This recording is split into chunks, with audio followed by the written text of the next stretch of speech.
Let's make a DFA for this language W, where W has an odd number of A's and ends with a B. So we can notice immediately that this is a intersection of two different languages. So we can see that W has an odd number of A's is one language, and then W ends with a B is another language.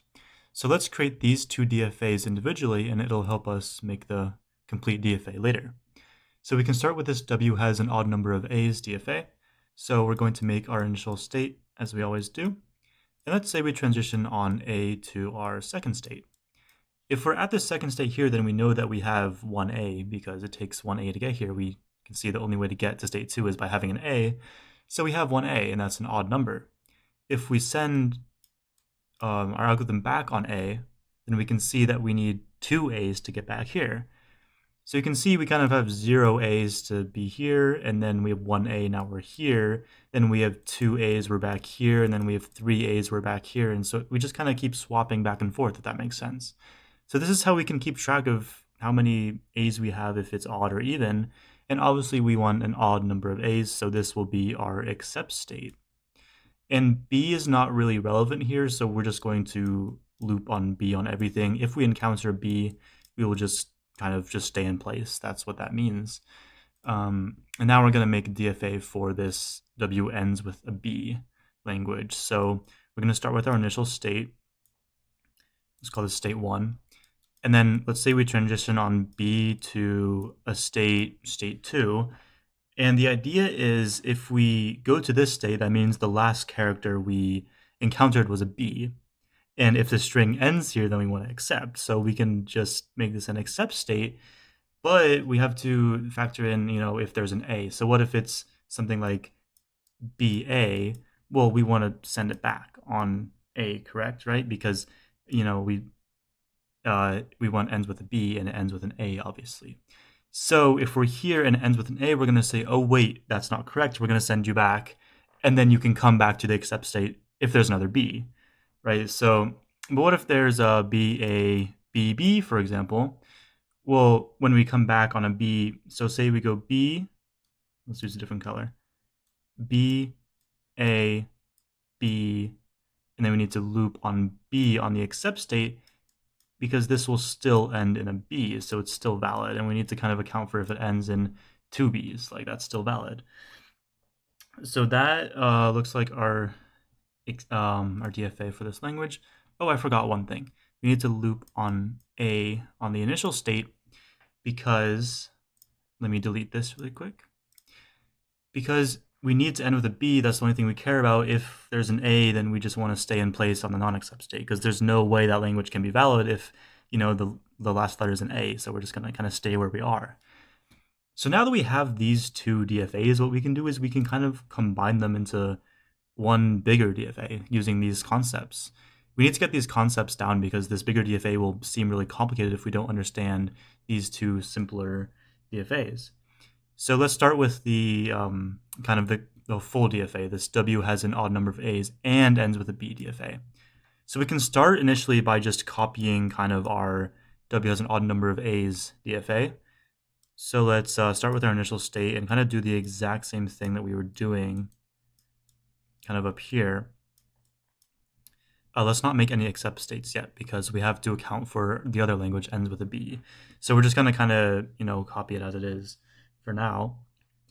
Let's say we loop on B on both. So now we kind of have the same DFA as this blue one here. But now we need to account for this ends with a B language. So how are we going to do that? Well, what we can do is we can kind of create two axes, as you may have seen me do this in previous videos.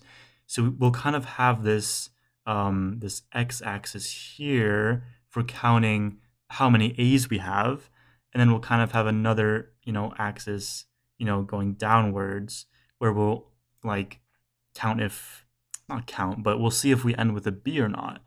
So what we can do is kind of expand this downwards on the y-axis, if that makes sense. So what we'll do is we'll create a transition. Let's remove both of these transitions on B, because what we want to do here is we want to have a way to simultaneously count A's and B's. So we're going to create another state here, state 3.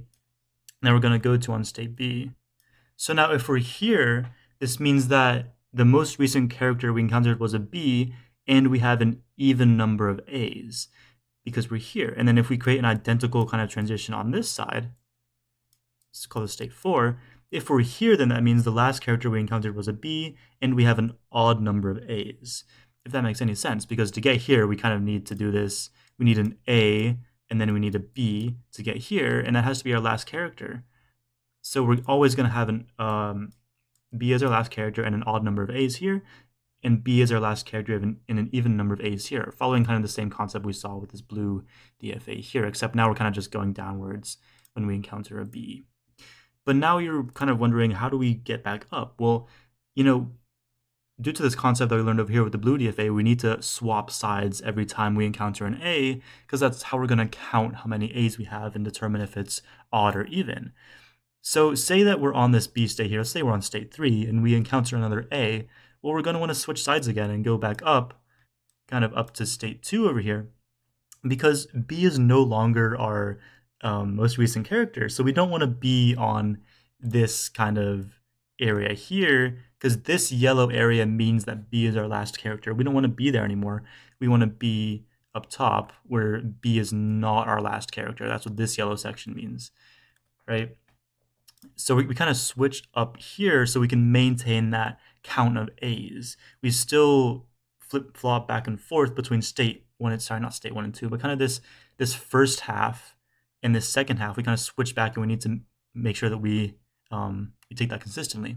Now, same thing for the other side. On state 4, we kind of want to go up. This is getting a little bit messy, but we want to kind of swap sides and go back to state 1 if we encounter an A when we're here, right? Same exact concept as before. But what if we have, say we go A, B, B, we need to stay in the exact same place, because this means that B is our last character. If we're in this, remember, if we're in this bottom section here, this bottom half, that means that B is our last character.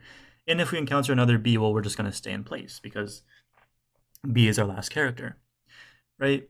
And it might seem obvious here what our accept state is going to be. So we need an odd number of A's, and we need it to end with a B. So we know that this section here means we have an odd number of A's, and this section here means we have an even number of A's. And this section here means that we have B as our last character, and this section here means that we have B not as our last character. So we can see here that this quadrant over here, this third quadrant, is the quadrant that we want. This is where we will have an odd number of A's, and our string will also end with a B. So we're going to make that our accept state and nothing else, because none of these other, it's the only possible way to kind of have an odd number of A's and also the string ends with a B, because if it doesn't end with a B, it's going to go back up to this area here. And if it has an even number of A's as well, it's going to be on this side. It's going to be on one of these two states. So this is the only state where W will have an odd number of A's and also end with a B. So now this looks like pretty close to our complete DFA. Let's just double check and make sure that we have the correct transitions coming out of every state. So here we see we have an A and a B transition. That's good. We have an A and a B transition here. That's also good. We have an A and a B transition on 4, and then an A and a B transition on 3. So this looks pretty complete, and this looks like our final DFA.